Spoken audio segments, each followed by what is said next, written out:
Hey, everybody, welcome back to the Maple Grove Scripture Reading Podcast.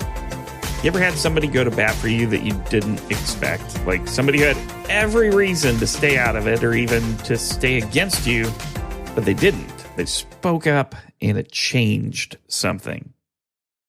Not just about the outcome, but about how you understood the whole situation. Today, in our reading, something like that happens, but the reversal goes in a direction that nobody in the story was going to anticipate. So last time we started chapter 42, the very last chapter in Job, and we went through the first 6 verses. Job responded to God's speeches from the whirlwind. He took God's own question, who is it that obscures my plans without knowledge? And then he turned that on himself. He said, you know what, that was me. I spoke of things I didn't understand, things too wonderful for me to know. And then came verse 5. My ears had heard of you, but now my eyes have seen you.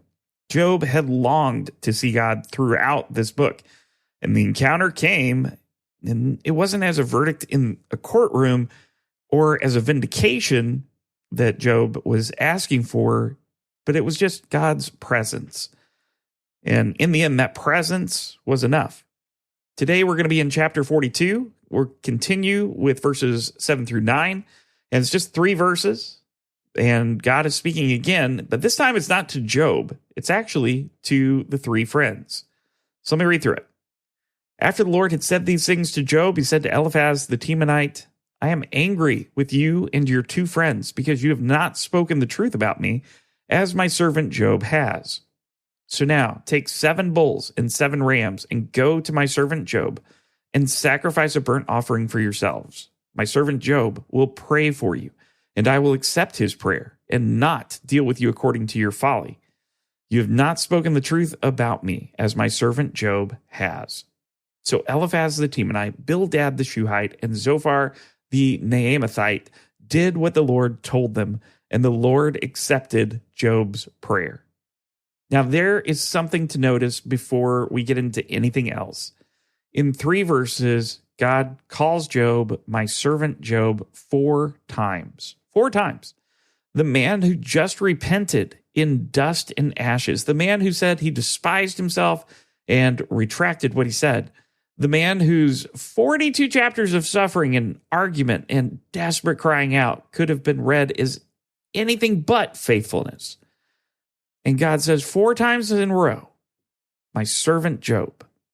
And that is not a minor thing. The title servant in the Old Testament carries weight with it. Moses was the servant of the Lord. David was the servant of the Lord. The language places Job in the same company of men that God honored and used.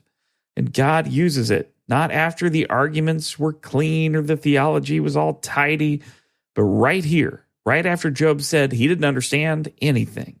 My servant Job. The title is still his. And then comes the charge against the 3 friends. I am angry with you and your 2 friends because you've not spoken the truth about me, as my servant Job has. So God addresses Eliphaz first, as he was the first of the 3 to speak and the leader of the group. And the charge is precise. You have not spoken the truth about me. Not you said false things in isolation. Not your theology was heretical. They knew the scriptures. They spoke accurately about God's power, his justice, his holiness. Much of what they said would be at home in the Psalms or the prophets. The problem wasn't their individual sentences. The problem was what those sentences added up to in Job's situation. They presented God as the kind of God who always punishes the wicked and always rewards the righteous in a way that's legible and traceable in this life. And in doing so, they told Job that his suffering was evidence of his guilt.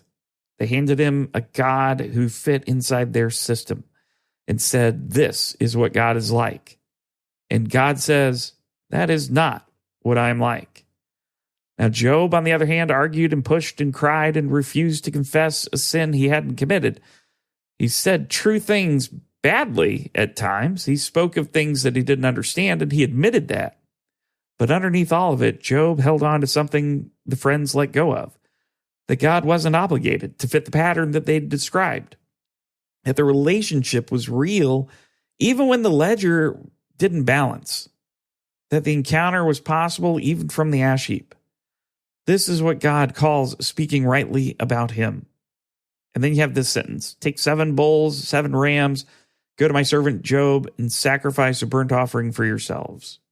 7 bulls and 7 rams is not a token sacrifice. It's a major burnt offering, the kind brought at consecrations, at dedications, significant national moments of atonement.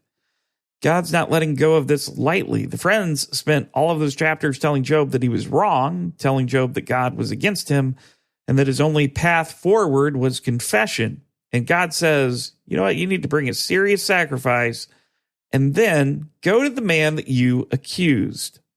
They have to go to Job, not Job to them, and not at a neutral location. They have to go to the man who sat in the ash heap while they stood over him with all of their theological arguments, to the man that they should have been comforting instead of prosecuting. They walk into his presence and they bring the sacrifice. And then comes the turn. My servant Job will pray for you, and I will accept his prayer. Everything now depends on Job. The friends who spent 35 chapters insisting that Job needed to get right with God now need Job to pray for them to get right with God. The man whose prayers they implied were falling on deaf ears because of his unconfessed sin is now the one that God will hear.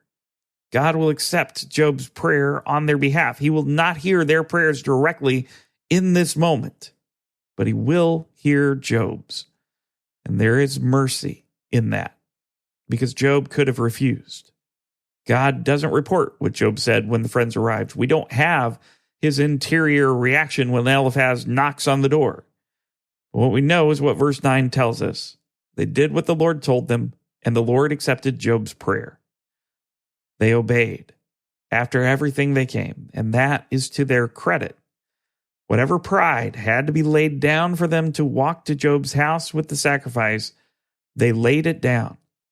And the prayer Job prayed for them was accepted. Now do note, there's somebody not mentioned anywhere in this passage, and that's Elihu.